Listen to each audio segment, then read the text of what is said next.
kasaysayan, kababalaghan, politika, current events, at iba pa. Huwag magpahuli, ating alamin, tuklasin dito sa Historiador Filipino.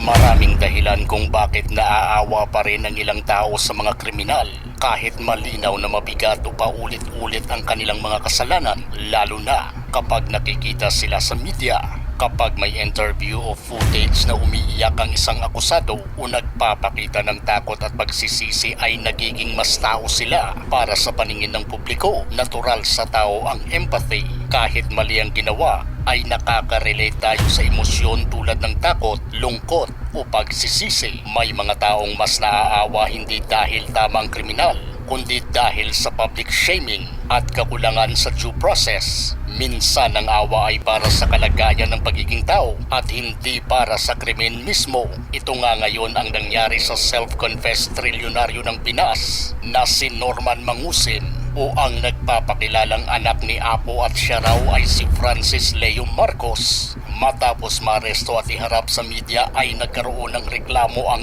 ilan sa mga taga-suporta nito na parang overkill naman daw ang ginawa ng PNP sa pagpresenta sa kanya sa media dahil wasak na wasak ito sa kahiyan. Pati mismo si Senador Raffy Tulfo ay tila naawa kay Mangusin at sinita ng diretsahan si NAPOLCOM Commissioner Ralph Calinisan. I think it was uncalled for na ginawa po ng CIDG na binalanda yung pagmumukha niya at pinabayaan pa yung komplena na pagmumurahin siya at insultuhin siya. Samantalang yung kanya pong kaso ay unjust vexation lamang na napakababaw. Ba't ganun po? Giit naman ni Calinisan, hindi lang unjust vexation ang kaso ni Mangusin. Meron pong human trafficking dito sa damakmak po na estafa cases. Mga OFWs po natin ang pinapahamak po nito, disrespect for institutions, use of the uniform, pagpapahiya ko sa mga police, even NBI, even the LTO. Pero ang punto ni Tulfo, I was really disappointed and I think the taong bayan was shortchanged. Kung gusto ng PNP, ng CIDG mag-press con, sana man lang sa medyo malilim-lalim naman. Sana man lang sa yung mga rape, kidnapping, bank robbery. Wag naman po yung unjust vexation. sa huli nagsorry rin ang hepe ng NAPOLCOM. Tama po kayo, Sir Rafi. Very point well taken. Totoo po, again, I repeat, I apologize siguro po for the PNP and for your sensibilities po, yung pong sakit po na nakita po ninyo dito. We will make the proper correction, Sir Rafi. Unjust vexation lang ang lumabas na warrant laban sa self-confessed trilyonaryo, pero sandamakmak pala ang mga kinakaharapan nitong mga kaso maliban pa sa mga panibagong kasong isasampa sa kanya. Nito lang ay napag-alaman pa ng PNP na ang siyam na mga pinagmamayabang bodyguards umano niya ay wala raw palang karampatang lisensya sa kahit na anumang security agencies para maging bodyguard niya, at ang malala pa na may pasong armas na nakarehistro kay Mangusin noon pang 2017. Ibig sabihin na expired na ito pero nasa pangangalaga pa rin niya. Hindi ni-renew o sinurrender sa PNP kaya paniguradong karagdagang kaso na naman ito. Siguro nga ay nakakaawa siyang tingnan sa mga hindi nakasubaybay sa kung ano ang mga nagawa nito at kung paano ito umasta at mamahiya sa social media. Ngayon, panoorin natin ito at sa pagtapos ng video ay sabihin mo kung nakakaawa pa rin ba siya. Ako, daldal ako ng daldal, walang tumutulo ng laway. Di ba yung anak mo tahimik, pero yung laway tumutulo. Yan ang sinasabi ko sa'yo, sampalo ka, no? Ang sakit, no?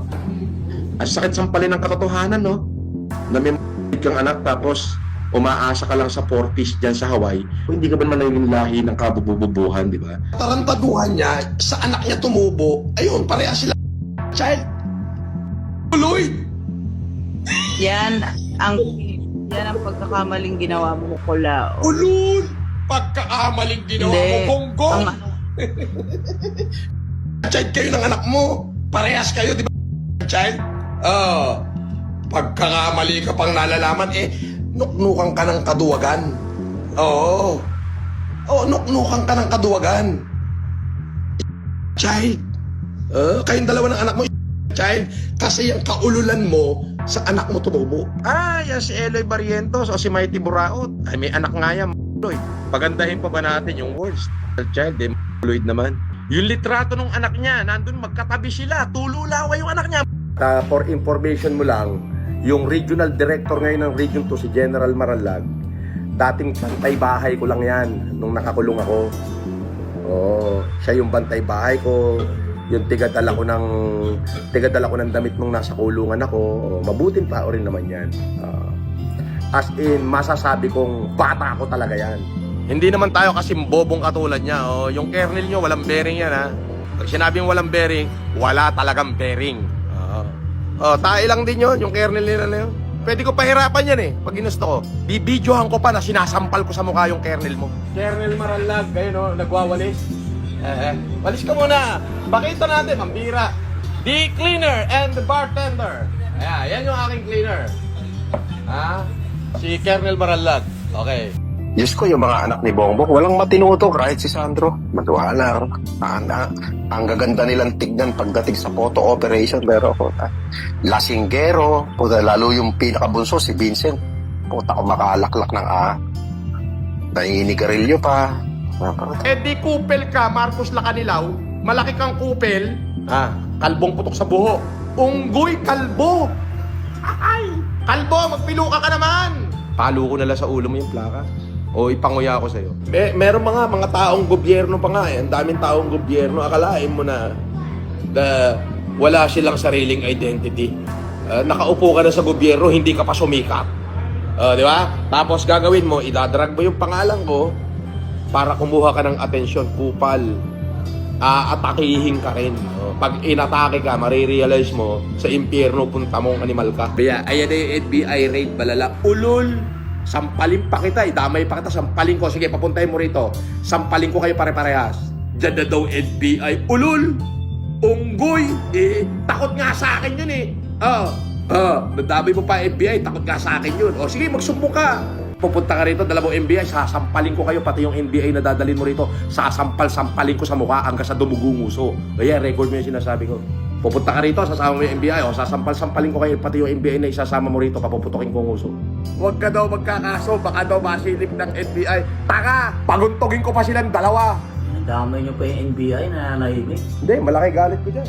Oo. Sila boss, Mo sila. gamit nila. Pero hindi na sila pwede magkamali sa akin. Pagkamali sila sa akin, mentras pinatawad ko na sila eh. Di ba? Pero subukan uli nilang magkamali, mga buwaka ng ina nila. Kung gusto nyo ng mga ganitong klaseng videos, panoorin, pindutin ang notification bell, mag-subscribe at i-share sa mga kaibigan. Maraming salamat po hanggang sa susunod dito sa Historiador Filipino.